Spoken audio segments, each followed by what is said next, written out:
그래서 더 큰 흉년을 만나게 되고 어려움을 당하면 참으로 비참한 최후를 맞이할 때가 종종 있게 되는 것입니다. 그러므로 믿음의 사람들은 어떤 어려움이 와도 말씀 안에 거하는 것, 예배 안에 거하는 것, 믿음의 길을 떠나지 않는 것, 이것은 너무도 중요하고 또 중요합니다. 아니 목사님, 지렁이와 우리의 삶이 어떻게 그렇게 비교할 수 있습니까? 너무 논리의 도약이 아닙니까? 비약이 아닙니까? 생각할 수 있습니다. 그런데 이사야서 41장 14절에 하나님께서 이스라엘 백성에게 뭐라고 하신지 아십니까? 지렁이 같은 너 야곱아, 지렁이 같은 너 야곱아, 너희 이스라엘 사람들아 두려워 말라. 나 여호와가 말하노니 내가 너를 도울 것이라. 내 구속자는 이스라엘의 거룩한 자니라 라고 말씀하고 있음을 기억해야만 합니다. 이스라엘 백성 그 많은 사람들을 하나님이 보시기에 뭐라고 말했냐면 지렁이 같다라고 말했다는 거예요. 그러면 지렁이 어떤 특성이 비슷하다는 겁니까? 앞서 설명한 것과 같아요. 숨쉬기가 힘들다고, 흉년의 때가 왔다고, 물이 차온다고, 그곳을 박차고 저 괜찮아 보이는 아스팔트를 향해서 가버리면 어려움을 겪게 되는 거예요.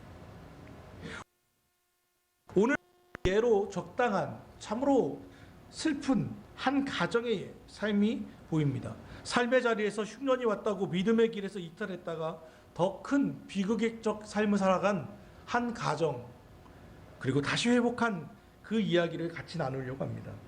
오늘 말씀의 주인공은 바로 이 베들레헴에서 살던 엘리멜렉의 가정입니다. 엘리멜렉이라는 말을 제가 예전에 히브리어를 공부하고 나서 깜짝 놀랐습니다. 엘리멜렉이라는 이름이 너무 좋은 이름인 거예요. 뜻이 뭐냐면 엘리가 바로 나의 하나님이고요. 이 멜레크라고 하는 왕이란 뜻이에요. 그러니까 엘리멜렉을 연결하면 나의 하나님은 나의 왕이시다예요. 나의 왕이시다. 이 시대는 사사기 시대거든요. 사사 시대의 특징이 뭐예요? 이스라엘의 왕이 없으므로 자기 소견에 옳은 대로 행하니라가 사사기의 특징이거든요.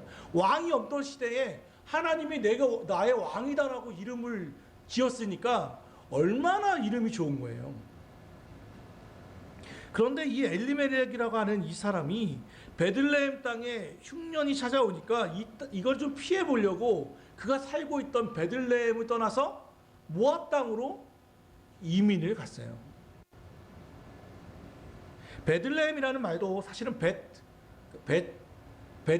베들레헴에서 벳과 레헴이라고 하는 말의 합성어인데, 베트는 집이고요. 그래서 벳엘 하면 하나님의 집이고, 베들레헴, 그래서 레헴은 떡이거든요. 떡집이에요. 뭐 베들레헴이 무슨 대단한 이름이 아니라 그냥 떡집이거든요. 떡집. 그런데 이 베들레헴이라는 떡집이라는 이름이 되게 크죠. 예수님이 어디서 태어나셨죠? 바로 베들레헴에서 태어나셨어요. 베들레헴은 약속의 땅이에요. 원래부터. 이 베들레헴은 믿음의 땅이며 약속의 땅이거든요. 거기에 한 가문, 에브라시라고 하는 가문의 한 사람이었던 엘리멜렉은 이 베들레헴 땅에 흉년이 찾아오니까 그 땅을 떠나 모압 땅으로, 이방인 땅으로 간 거예요. 처음에 떠나온 베들레헴보다 모압 땅은 괜찮았을 거예요. 왜요? 먹을 것이 있으니까. 먹을 것이 있고 배골치 않고 아이들도 먹을 것을 충분히 줄 수 있으니까 얼마나 좋았겠습니까? 그런데 그 땅에서 더 생각도 못했던 어려움이 찾아오죠. 바로 가장 남편 엘리멜렉이 그곳에서 죽게 되고, 며느리를 얻었는데 두 며느리 아들 말론과 기론도 그곳에서 목숨을 잃어버리는 참으로 안타까운 상황에 처하게 되죠. 오늘 이들의 비극적인 말을 개역개정 5절을 보면 되게 문학적이면서도 다시 한번 생각하게 만들어놨어요. 5절 한번 읽어볼까요? 자, 시작. 말론과 기론 두 사람이 다 죽고 그 여인은 아들과 남편의 뒤에 남았더라. 이 말을 잘 생각해 보세요. 말론과 기론 그 두 아들이 다 죽고 그 여인은 나옴이죠. 엄마는 또는 그 아내는 그 아들과 남편 뒤에 서 있다. 죽음의 길을 간 세 사람 뒤에 서 있다는 건 무슨 뜻입니까? 산 게 아니라는 뜻이에요. 두 아들도 보내고 남편도 보낸 그 뒤에 자기가 서 있다는 건 바로 그 차례가 누구라는 거예요. 이 여자라는 차례예요. 그 얘기는 뭐예요? 사라가 희망이 없는, 말 그대로 산 게 아니라고 하는 이 흉년을 피해 찾아왔는데, 이곳을 떠나온 이 땅에서 이거와 그러는 앞에 흉년하고 비교도 할 수 없는 더 큰 흉년 앞에서 말 그대로 어떻게 할 줄 모르고 죽음밖에 생각할 수 없는 비극적 삶에 처해져 있다고 이야기하고 있는 거예요.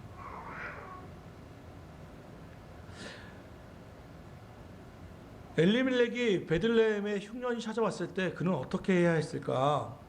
흉년을 바라보면 우리가 몇 주 전 탕자의 비유처럼 몇 주 전 그 길 떠나버린 둘째 아들에게도 똑같은 일이 있었죠. 빈곤함이 찾아왔어요. 흉년이 찾아왔어요. 그때 뭘 했습니까? 둘째 아들은 생각을 했어요. 이게 왜 나한테 찾아왔지? 이 어려움이 나한테 찾아왔지? 이 고난의 의미가 무엇이지? 엘리멜렉도 하나님이 나의 왕이라고 하는 그 이름을 가지고 있었다면 그 고난 앞에서, 하나님의 그 침묵 앞에서 그는 납작 엎드려야만 했어요. 하나님의 뜻이 무엇인지를 구해야만 했어요. 물론 구한다고 해서 다 주어지는 것은 아닙니다. 우리는 아직도 여전히 알 수 없는 수만 가지의 고난에 겪고 있습니다. 하나님께 여쭤본다는 것은 우리 스스로를 겸허하게 낮출 수 있습니다. 그리고 하나님의 뜻을 구할 수 있어요. 그리고 그렇게 구하며 나가면 덜 실수하게 되고 때로는 하나님의 뜻대로 살아갈 수 있어요. 그런데 그렇게 살아가지 못하면 앞서 말한 어려움을 겪게 되는 거예요. 오늘 1절 말씀을 보면, 여기 다시 한번 1절을 보여주시면, 모압 지방에 가서 거류하려 했는데 라고 되어 있잖아요. 거류. 표준세 번역은 임시로라고 되어 있잖아요. 그러니까 이 엘리멜렉은 처음에 완전히 떠나버린 게 아니에요. 그죠? 이 베들레헴을 떠나서 이 모압 땅에서 살아야지 완전 이민하려고 한 게 아니라 잠깐 가려고 한 거예요. NIV에 보면 when to live for while, 뭐예요? 잠깐 동안 거기서 살려고, 얼마 동안 거기서 살려고 간 거예요. 그러니까 하나님의 뜻이 궁금한 게 아니에요. 하나님이 내가 거기서 완전히 이민 가려고 했으면 아마 그 사람도 기도했겠죠. 그게 아니라 잠깐 임시 방편으로 딱 한 번만 하고 간 거예요. 그런데 거기서 생각지도 않았던 일을 당한 거죠. 그런데 여러분 그거 아시나요? 사탄이 우리를 유혹할 때 잘 쓰는 말이 있어요. 보통 두 가지 잘 쓰는데, 첫째는 야, 남들도 다 그래. 남들도 다 하는 거야. 남들도 다. 기준을 낮춰버리는 거예요. 두 번째는 뭔지 알아요? 오늘과 똑같아요. 얼마 동안. 딱 한 번만. 이번 한 번만. 눈 딱 감고 이번 한 번만. 이게 사탄이 정말 잘 쓰는 방법이 바로 이거예요. 야, 너무 유별나게 왜 그래? 남들 다 그러는데 너만 신앙인이냐? 남들 다 하는데 너만 그래? 얼마 동안, 이게 첫 번째예요. 남들도 다. 두 번째 뭐냐면 얼마 동안 임시로, 그리고 또 뭐예요? 딱 한 번만. 야, 이번 한 번만 딱 하면 돼. 이번 한 번만. 다음에는 너한테 부탁 안 해. 이런 거 안 해. 딱 한 번만 눈 감으면 돼. 아무도 몰라. 너만 눈 감으면 돼. 딱 한 번만 그러자. 이게 유혹이에요. 그리고 내가 이 한 번만 하면 끝이야 라고 잠깐 얼마 동안 이 말을 탁 하고 넘어가면 그때가 바로 덫이 탁 하고 내려가는 순간이에요. 덫에 걸리는 순간이에요. 왜 베들레헴에 흉년이 찾아왔냐면, 사실 이유는 알 수 없지만 짐작할 수 있게 해놨어요. 말씀이 뭐냐면 2절에 사사들이 치리하던 때라고 되어 있잖아요. 사사기 시대 때 일어났던 일이에요. 앞서 말했죠. 사사기 시대의 특징이 뭐라고요? 이스라엘 왕이 없으므로 각기 자기 소견에 옳은 대로 행하니라. 사사기 시대의 특징은 하나님께 묻지 않고 사람이 왕이 되어 자기 생각대로 살아가는 시대예요. 내 생각대로 내 뜻대로 살아가니까 그 시대에 무슨 일이 일어나요? 흉년이 찾아오게 되는 거예요. 우연은 없어요. 이 땅에 우연은 없다고요. 사람은 자기 생각대로 살 수 있지만 신앙인은 자기의 생각대로 살아서는 안 돼요. 자기 소견에 옳은 대로 살아서는 안 돼요. 하나님의 말씀이 기준이 되어야만 하고 하나님의 뜻이 자기의 다림줄이 되어야 돼요. 기준선이 되어야 돼요. 우리가 하나님의 말씀을 떠나 살아가면 그 땅에는 흉년이 들고 고통이 찾아오게 된다는 것을 언제나 기억해야 돼요. 코로나도 마찬가지죠.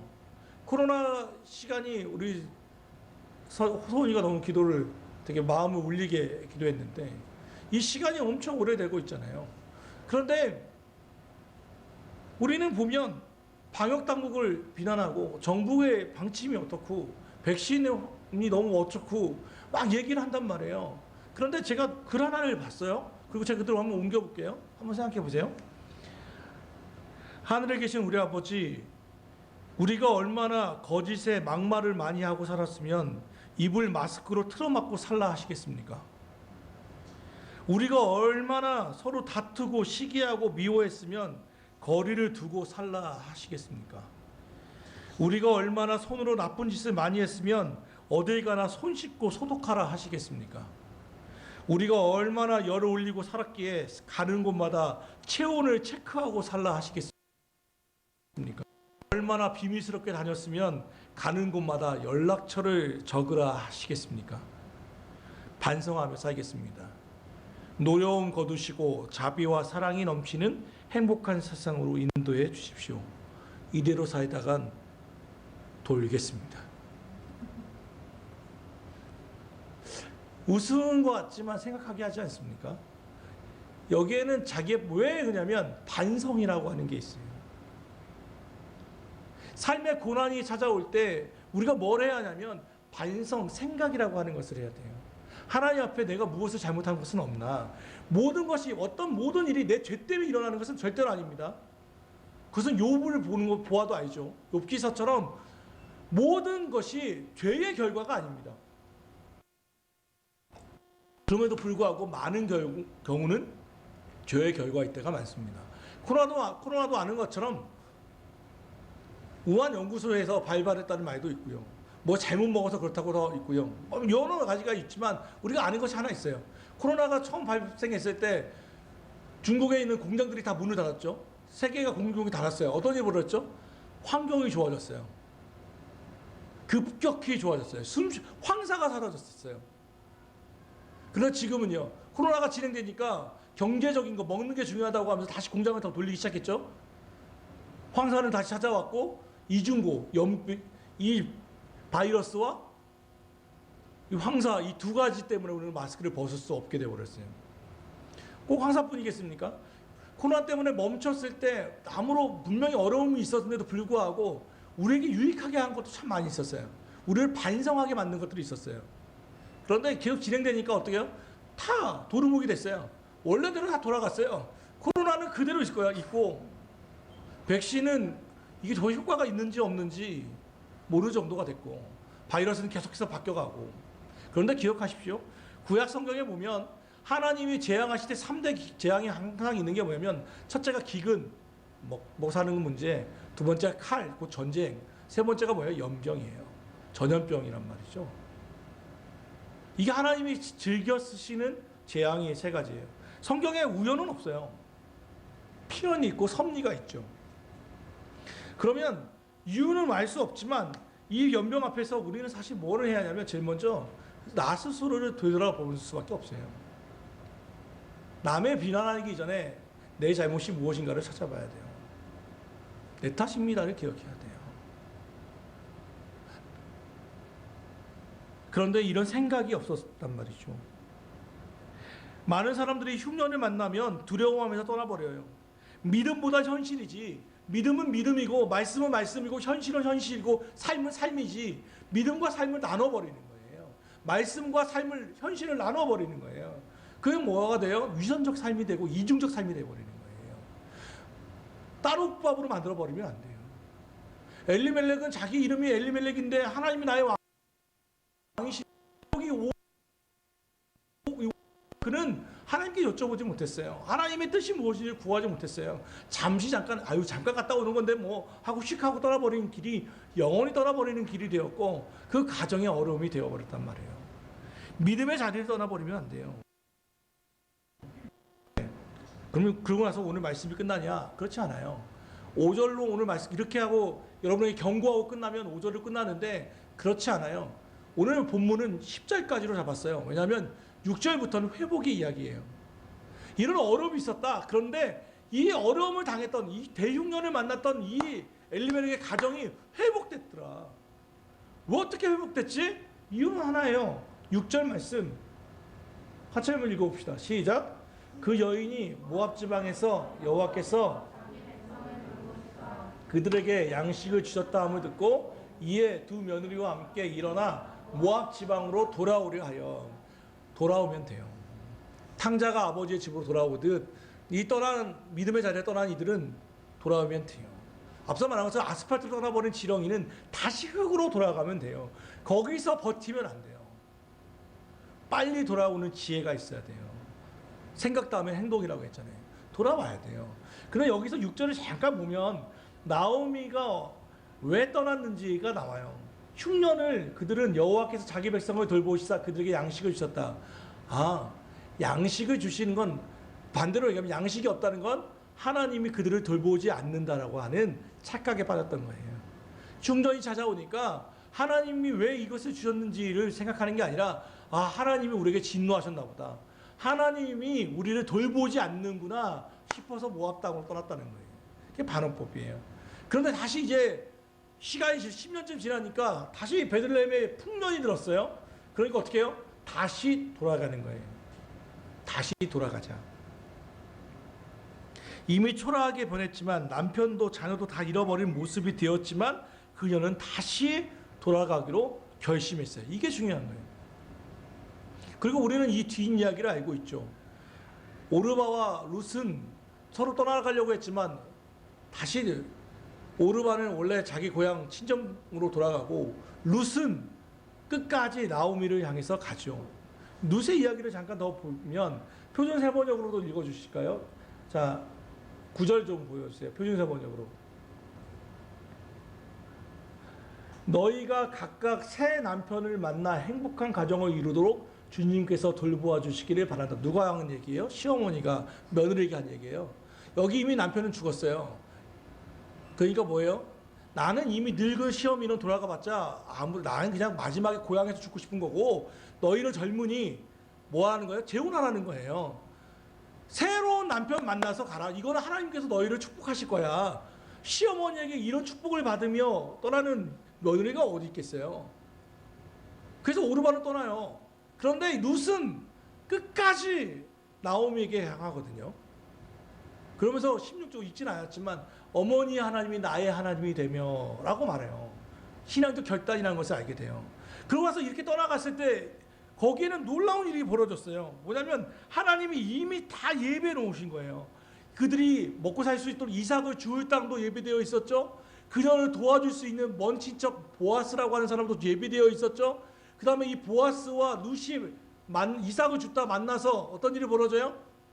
결국 가정을 이루어요. 그런데 이 보아스의 어머니가 누군지 아세요? 라합이에요. 기생 라합.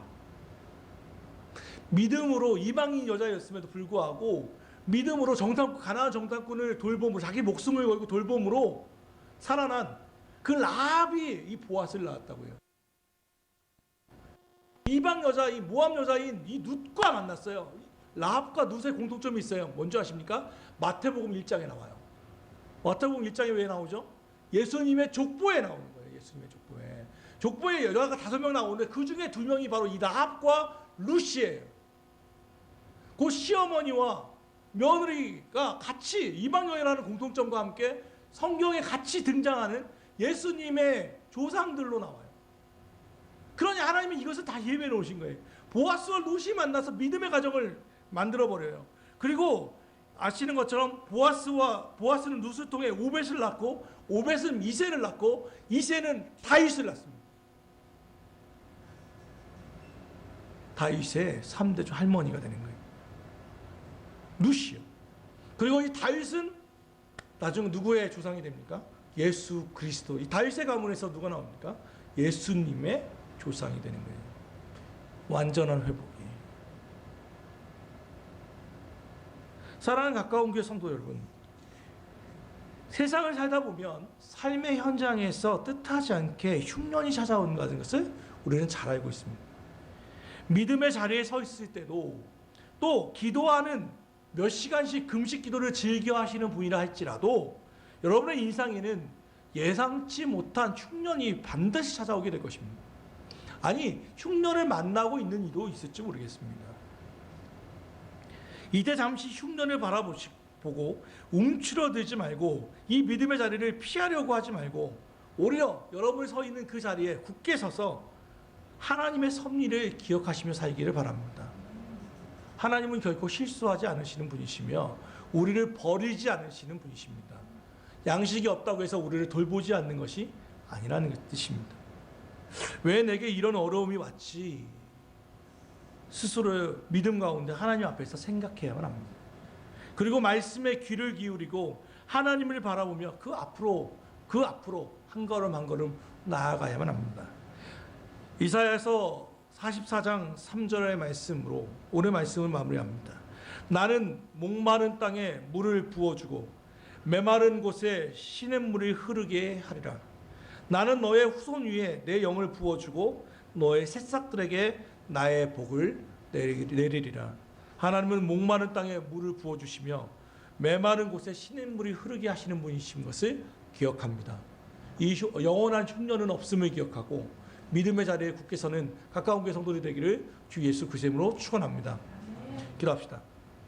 사랑하는 하나님, 오늘 주의 말씀을 기억합니다. 한 가정의 모습을 보며